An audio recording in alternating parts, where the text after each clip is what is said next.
Sa Rodriguez sa Rizal, isang lalaki ang naaresto sa panghahalay umano ng isang minor de edad na PWD. Sa hiwalay na operasyon, arestado naman ang isang dating pulis na nagwala sa kasal habang bitbit ang isang baril.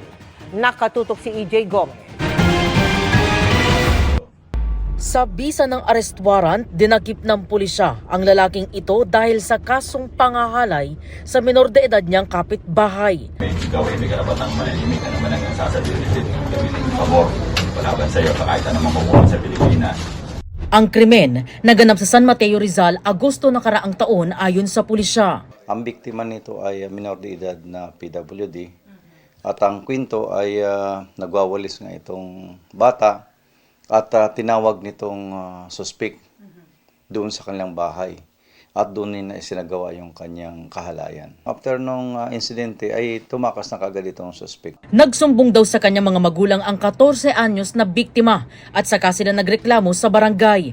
January 9 nang ilabas ang arrest warrant laban sa akusadong si alias Mading. Ang sabi ng ate na hinalikan ko daw yung kapatid nila.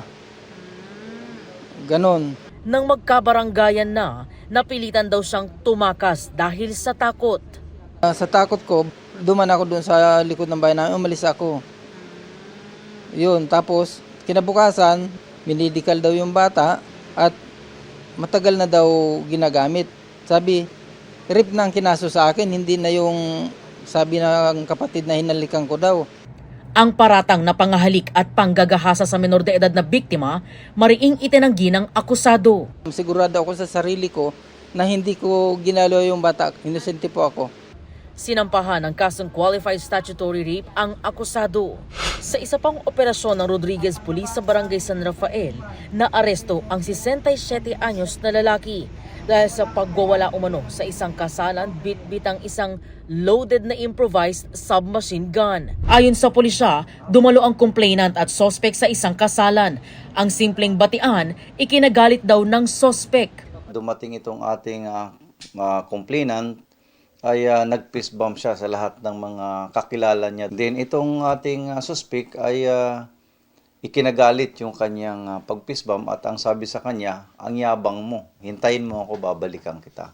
Makalipas ang ilang saglit, bumalik daw ang suspect at may dalang sako na may lamang baril. Ayon doon sa ating complainant ay inikutan sila doon sa likod nila and then binunot yung baril at pinagtulungan nila at naagaw nga nila itong baril. No? Actually, yung baril talaga loaded ng 30 rounds ang laman nito. Agad naman daw naawat ng mga tao at nagpapatrolya mga pulis ang suspect.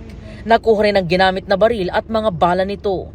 Lumabas din sa investigasyon na ang suspect, dating pulis na miyembro daw ng PNP Crime and Investigation and Detection Group o CIDG.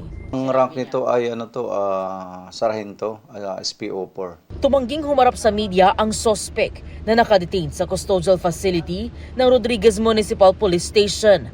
Maharap siya sa mga patong-patong na kasong grave threat, illegal possession of firearms and ammunition, at paglabag sa Omnibus Election Code.